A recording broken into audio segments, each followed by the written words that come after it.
Hello everyone, welcome back to yet another episode. So today we are going to learn about diabetes mellitus. I know you've heard about this everywhere, but today we are going to learn some aspects about diabetes mellitus, what diabetes is, what are the risk factors, what are the signs and symptoms, and if time allows, probable management or so. So I have my reference with me here. So we'll start with the definition of what diabetes is. So we have diabetes insipidus and diabetes mellitus. So for today, we are going to talk about diabetes mellitus. Okay, so it's a group of chronic metabolic disorders which is characterized by hyperglycemia, that is increased blood glucose or blood sugars in a simpler term. So there is persistent hyperglycemia, that is increased blood glucose levels that results from either defects in insulin secretion, insulin action, or it can be a combination of both. So this chronic hyperglycemia, it leads to disturbances in carbohydrate, fat, and protein metabolism, and over time it causes damage to blood vessels and organs, including the kidneys, the heart, the brain, and the nerves. So the key diagnostic features, that is persistent elevation of blood glucose due to, one, we've said insulin deficiency. Another one, it's insulin resistant. Insulin is there, but it's resistant, okay? Or we can have a combination of both. So why should we be interested about diabetes? It's a global burden, actually, in our current generation because it's among the fastest growing non-communicable disease worldwide. Some years ago, there was increased burden for the communicable diseases, but as the years goes by, we have great prevalence to the non-communicable, that is more of lifestyle diseases. So with the data that I have, we have a global burden of 500 million adults living with diabetes. Can you imagine the large number of people living with diabetes? And more than around 90 to 95% of these 5 million people globally, they have type 2 diabetes mellitus, okay? So this diabetes, it's the leading cause of all this organ failure. That is, we can have blindness, kidney failure, amputations. A lot of amputation are due to the complications of diabetes mellitus. We have some heart condition, myocardial infarctions or stroke. And Africa, being a continent, is one of the fastest growing cases in diabetes because of the urbanization, of the obesity, decreased physical activity, and unhealthy diets, among many other causes. So in Kenya, since I'm from Kenya, yeah, so the prevalence is due to, as we've said, the urbanization, the obesity, the foods that we eat these days, the high calorie, all about diet and just lifestyle, yeah. So how can we classify diabetes? So we can classify it to diabetes type 1, diabetes type 2, we have gestational diabetes, and others. Yeah, we are not going to look so much into the others, but we're going to focus more on the maybe type 1 and type 2 and probably gestational diabetes. So for type 1 diabetes mellitus, mostly it's an autoimmune disease and it's characterized by the autoimmune destruction of the pancreatic beta cells of the beta cells of the pancreas, the one that produces insulin. So when there's destruction of those cells, we have a deficiency in insulin. Okay, so it occurs majorly in children. You've heard of like 2-year-olds, 3-year-olds, or neonates having diabetes, right? Yeah. So most of this type of diabetes is type 1 diabetes. And we also have adolescents and young children. So for type 1 affects the younger population as compared to the older population. So it only accounts for about 5 to 10%. And as we have said, it's an autoimmune reaction. Okay. So for type 2, it is characterized by insulin resistance. For type 1, we've said that there's destruction of the pancreatic beta cells. So there is insulin deficiency. If the cells are distracted, they cannot produce insulin. So there's deficiency. For type 2, the insulin is there, but there's resistance of this insulin. Okay. And progressively we'll have the beta cells dysfunction. Okay, so this is the most common one, accounting for 90 to 95% of total diabetes. One, for this, it's usually associated with lifestyle, that is associated with obesity, associated with sedentary lifestyle, that is reduced in activity, like lack of exercise, high intake of highly processed food, and all that. Okay.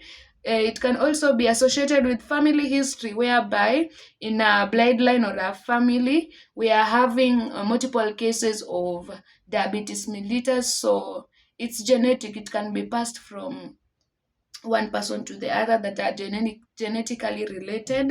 And it also increases with age. Risk increases with age, that is above 40 years of age. For gestational diabetes, this intolerance, glucose intolerance, mostly it's recognized during pregnancy. Okay, between around 24 to 28 weeks, mostly it's diagnosed around that period gestation. So associations of gestational diabetes, mostly there is large babies, or we call macrosomia. Mothers with diabetes tend to give birth to babies um, who are like large for that age. Okay, and it's also associated with neonatal hypoglycemia due to that pathophysiology that goes on around. We're going to look at that. And if a mom or a mother was not diabetic initially, there's an increased risk for that mother who going to have diabetes type 2. So it's a risk factor of diabetes type 2. So these other types of diabetes we can have due to pancreatitis, okay, the organ that produces the insulin. So when there's inflammation or tumors or that of the pancreas, we can have that. We can have Cushing's and some other more. Okay, yeah. So for I'll welcome any question if it's there before we check the actions of insulin. I think that is important. So you can subscribe. I'm giving you some 5 seconds to do that. Kindly subscribe and comment where you have not understood. Kindly let me know. Yeah. All right. So we go on with the actions of insulin. So insulin is an anabolic hormone. So we're going to look at its action on the liver, muscle, and adipose tissue. In the liver, it increases glycogen synthesis. It decreases gluconeogenesis. Okay, don't mind these terms. Okay. So it also increases the manufacture of fat or fat synthesis. Okay. It decreases glycogen breakdown. Glycogen is just the stored form of glucose. Yeah. So when there's excess of glucose, it's stored as glycogen in the liver. So when there is this insulin, it decreases the glycogen breakdown, but also increases fat synthesis. In the muscle, it increases glucose uptake, that is the sugars we are talking about. It also increases glycogen synthesis, increases protein synthesis. For this all, I don't think for now it's I think we can just go to the what are the consequences of insulin deficiency? What happens if there is this lack of insulin in the body? As we have seen where insulin comes from, okay, from the pancreas, okay? So, when there is no insulin, that is deficiency, what happens to carbohydrate metabolism? So without insulin, so glucose cannot enter into the muscle and adipose tissue effectively, as we have seen the functions of insulin in the muscle and adipose, okay? So the liver will continue to produce glucose, all right? So when it continues producing glucose, the blood glucose levels will rise markedly, okay? So if it rises, hyperglycemia. What is it called? Yeah. Another thing about fat metabolism, insulin, it will inhibit lipolysis. That is, it will, what is it called? A simpler term. It inhibits the breakdown of fats. Yeah. Okay. So without insulin, there will be massive breakdown of fat. Okay. So free fatty acids are released, and this liver converts these free fatty acids into ketone. All right, that is acetoacetate, and yeah. So when there's increased ketone production, it accumulates, causing metabolic acidosis. So mostly this happens in type 1, as we are going to check. All right. So for protein metabolism, if there's deficiency, so protein breakdown increases, resulting to muscle wasting, weight loss, and negative nitrogen balance. So as we have heard, when there's increased ketones, and we know where ketones are coming from, okay? So, okay, that is about type 1. Any questions so far? Yeah, any question? All right. So when there is insulin deficiency, oh, sorry, where has it taken me to? A moment, a minute,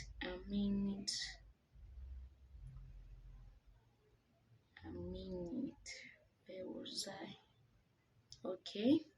So when there is insulin deficiency, and there is also excess glucagon levels, there'll be lipolysis, there'll be ketogenesis. Okay, just we've explained most of the concepts, but it's not necessary for us to repeat. I think we can have a look on diabetes type 2. So as we have said, for type 2, there is resistance. Insulin is there, but there is resistance. So prolonged action of this, it will progressively lead to beta cells dysfunctions. The beta cells that we've talked about, insulin, yeah, all right. So insulin here is present, but the target tissues, they don't respond to this insulin. And we have seen the target tissues, the muscles, the liver, the adipose tissue. There's insulin, yes, and we've looked at the functions of insulin, but these organs don't respond to this insulin that is there. All right. So I don't want us to go into details, so much details. I think we can check on the risk factors of diabetes. So we'll start with type 1 diabetes. So as we have said, most of it's autoimmune, and some they're just idiopathic. We don't know the cause. We don't know the cause. So first we have genetic factors, as we have seen. So there's increased risk if there's this diabetes mellitus. If it runs in the family, there's increased risk for transmission. Then we have environmental factors. So there are triggers such as some infections. There are rubella, enterovirus, Coxsackie viruses, cytomegalovirus, vitamin D deficiency, all those. Okay.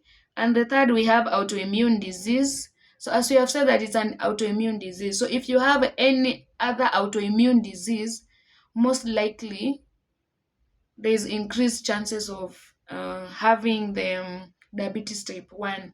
Examples of this other autoimmune disease, maybe we have the Hashimoto's concerning the thyroid, hyper or hypothyroidism.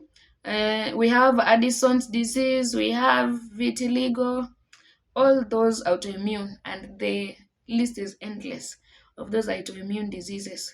So my interest was in type 2 diabetes. So what are the risk factors? We are going to divide them into two, whereby we have the non-modifiable risk factors. These are factors that we cannot change. We don't have much, what is it called?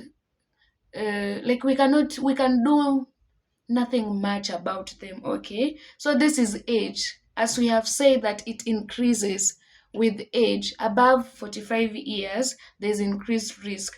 We also have a family history. You can't change the family that you come from. So if there's a positive family history of diabetes, there's that increased risk of one acquiring diabetes mellitus. Another one, we have a history of gestational diabetes. As we have earlier said, that um,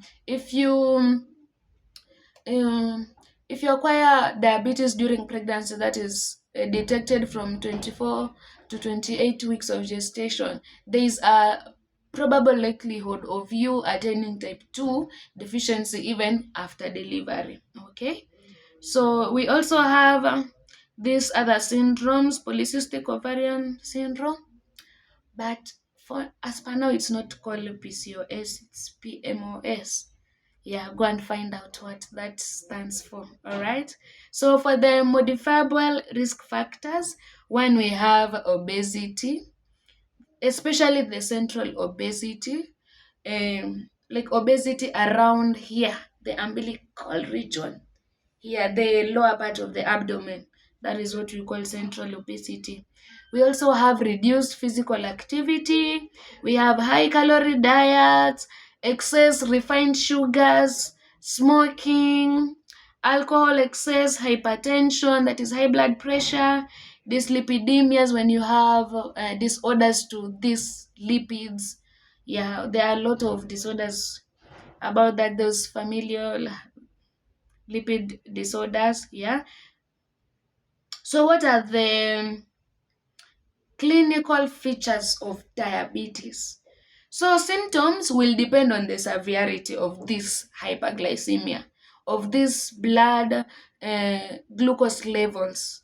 All right, it will also depend on the duration of the disease, and it will also depend on the presence of complication.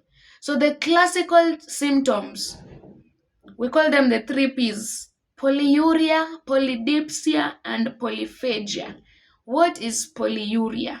When there is high glucose, when it exceeds the renal or the kidney threshold, so it will cause glucose to spill into the urine, causing glucose in urine, or what is it called, sugars in urine. I think that's a bit simple. Yeah, so when you do that urinalysis, that strip, we can find we can detect the levels of glucose, not the levels, I mean presence of glucose in urine. Some people call it sweet urine. There's someone who told me like they ever tested the urine of a diabetic patient and it's sweet. So I don't know, I've never tested one. So there's that polyuria, which is sugar in urine. Because of that, the high glucose have exceeded the renal thresholds. We also have polydipsia, mhm, causing dehydration. So it will stimulate the thirst centers, the hypothalamus. It will be stimulated. So one feels thirsty most of the times. They drink a lot of water because they feel there's that stimulation of the hypothalamus. Okay, so they tend to drink a lot of water. Polyphagia, and concerning that, they tend to also have frequent urination. Okay, they go to urinate more frequently because of that. We get the sequence, yeah. So polyphagia, okay, for here we have elevated blood glucose, yes, but these cells, as we have seen, that uh, there is resistance from the organs that are supposed to act. All right, so the cells, they can't utilize this. They can't utilize the glucose that is already there because of the insulin, of the resistance that we have done. So it creates a state of cellular, the cells starve because there is glucose, yes, but the cells cannot utilize this glucose. So the cells, they starve. So when the cells starve, you just feel hungry. That's why they tend to feel hungry most of the times. They eat a lot, but they still get hungry more frequently. Okay? Yeah. So there is weight loss also. We've just explained. All right. So the general symptoms will have fatigue, weakness, blood vision, recurrent infections, slow wound healing, pruritus, that is itchiness, dry mouth, and all that. Okay. So they also tend to have recurrent infections. So hyperglycemia, that is increased glucose levels, it will impair the neutrophils.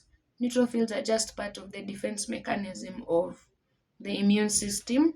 So the neutrophils, so when it impairs the neutrophil activity, the organisms now, the bacteria will grow. All right. So, what are these common infections? We have the UTIs, the urinary tract infections, we have cellulitis, tuberculosis, and many others. All right. So, most of the symptoms, I think we have looked at them. So, that was type 2. I think we can rush into type 1 diabetes presentation of the symptoms, then I think we can end it at that. We'll continue. I don't know why it's still okay. So for the clinical features of type 1, the patient presents with polyuria. We've explained these terms. So if you're joining us now, go back and listen. Polyuria, polydipsia, polyphagia. Weight loss, vomiting, abdominal pain, dehydration, fruity breath because of the ketones. Remember, while we are talking about the ketone bodies that are being produced, yeah, go back and listen. So they tend to have that fruity smell of acetone, all right, and altered mental status. So this will be suggestive of a DKA. For DKA or this diabetic ketoacidosis as compared to diabetes type 2, for diabetes type 1, we will have this acetone, the fruity smell from the ketone. But in type 2, we don't have ketone bodies, okay?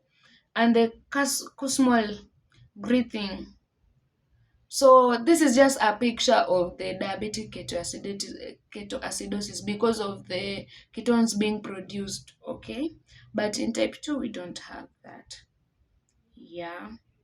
So I think we can call it a day. Then next time we are going to continue with this series more about diabetes, and probably have a separate video for diabetes type 1 and a separate video for diabetes type 2 and another separate video for gestational diabetes and these others. Yeah. So unless there's any question, if something is not clear, you can just comment. Yeah. If you have any question, any concern, any criticisms, or are allowed, okay? Yeah, so I think that's it for now. Kindly hit that subscribe button. You have to motivate me to continue creating these videos. It's not an easy task, but through your subscription, yeah, it's a motivating factor to me.